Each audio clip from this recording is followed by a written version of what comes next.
આપણા ઉપરાષ્ટ્રપતિ જગદીપ ધનખડ સાહેબ સુપ્રીમ કોર્ટ ઉપર બહુ જ નારાજ થઈ ગયા છે, કારણ કે સુપ્રીમ કોર્ટમાં આપેલા એક ચુકાદાના આધારે તમિલનાડુએ ભારતના ઇતિહાસમાં પ્રથમ વખત રાજ્યપાલ કે રાષ્ટ્રપતિની સહી એટલે કે મંજૂરી લીધા વગર જ 10 બિલ લાગુ કરી દીધા છે. તો શું છે આ સમગ્ર મુદ્દો એ આપણે સમજીએ. તો તમિલનાડુ વિધાનસભાએ 10 બિલ જે પસાર કર્યા હતા એ તમિલનાડુના રાજ્યપાલ RN રવિ દ્વારા સંમતિ માટે રોકી રાખવામાં આવ્યા હતા. હવે જ્યાં સુધી તેઓ હસ્તાક્ષર ન કરે ત્યાં સુધી તે રાજ્યમાં લાગુ ન થઈ શકે, એટલા માટે તમિલનાડુ સરકાર સુપ્રીમ કોર્ટમાં ગઈ. સુપ્રીમ કોર્ટમાં JB પારડીવાલા અને R મહાદેવન જજની બેચે ચુકાદો આપ્યો કે રાષ્ટ્રપતિ અને રાજ્યપાલ પાસે અનિયંત્રિત સત્તાઓ નથી કે રાજ્યના બિલો ઉપર સંપૂર્ણ વીટોનો ઉપયોગ કરીને તેને અમર્યાદિત સમય સુધી રોકી રાખે.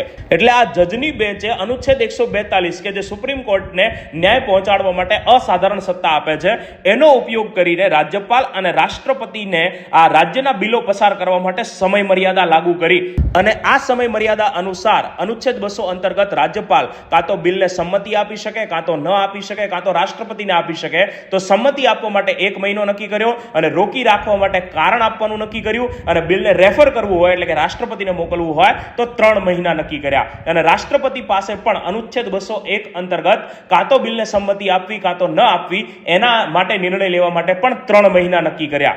અને આ વિકલ્પ કરવાની પસંદગીમાં પણ તેઓએ જણાવ્યું કે જો રાજ્યપાલે પહેલા સંમતિ ન આપી હોય તો બીજી વખત જ્યારે વિધાનસભામાંથી પસાર થઈને બિલ આવે છે તો બીજી વખત ફરજિયાત સંમતિ આપવી પડશે. બીજી વખત તેઓએ રાષ્ટ્રપતિ પાસે મોકલવાનો વિકલ્પ ન ઉપયોગ કરી શકે. જો રાષ્ટ્રપતિ પાસે જ તેઓને મોકલવું હોય તો પહેલી વખત જ જ્યારે બિલ આવે છે ત્યારે મોકલી દેવું પડશે, એટલે કે પ્રથમ વખત જ ઉપયોગ કરી લેવો પડશે. તમિલનાડુના ગવર્નરે પહેલી વખત જ્યારે બિલ આવ્યું તો સંમતિ નહોતી આપી અને બીજી વખત જ્યારે બિલ આવ્યું તો રાષ્ટ્રપતિને મોકલી આપ્યું હતું. એટલે કે બંને વિકલ્પનો ઉપયોગ કર્યો હતો, જેને સુપ્રીમ કોર્ટે ગેરકાયદેસર ગણાવ્યું હતું. અને રાજ્યપાલ અને રાષ્ટ્રપતિ માટે એવો પણ અવકાશ રાખ્યો છે કે જો કોઈ બિલની અંદર ન્યાયિક સમીક્ષાની જરૂર હોય તો તેઓ કોર્ટ પાસે આવી શકે છે, અને જો વધારે સમય લે છે એને મંજૂરી આપવા માટે તો કોર્ટ નક્કી કરશે કે હા એ વ્યાજબી છે કે નહીં. અને આ નિર્ણયની અંદર તેઓએ એવું પણ કહ્યું કે તમિલનાડુના ગવર્નર પાસે જે લાંબા સમયથી આ 10 બિલો પડ્યા હતા તો હવે તેને પસાર કરેલા માનવામાં આવે છે. તો ભારતના ઇતિહાસમાં પ્રથમ વખત તમિલનાડુએ 11 એપ્રિલના રોજ રાજ્યપાલ કે રાષ્ટ્રપતિની સહી વગર જ બિલો લાગુ કરી દીધા.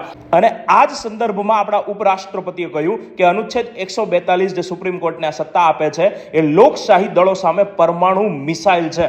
તો તમારું આ અંગે શું કહેવું છે એ તમે કોમેન્ટ કરી શકો છો. અને આપણી આજુબાજુ બનતી ડેઇલી કરંટ અફેર્સની આવી માહિતી મેળવતા રહેવા માટે મારી ઇન્સ્ટા આઈડી ઓફિસર કરંટને ફોલો કરી લો. જય હિન્દ, જય ભારત.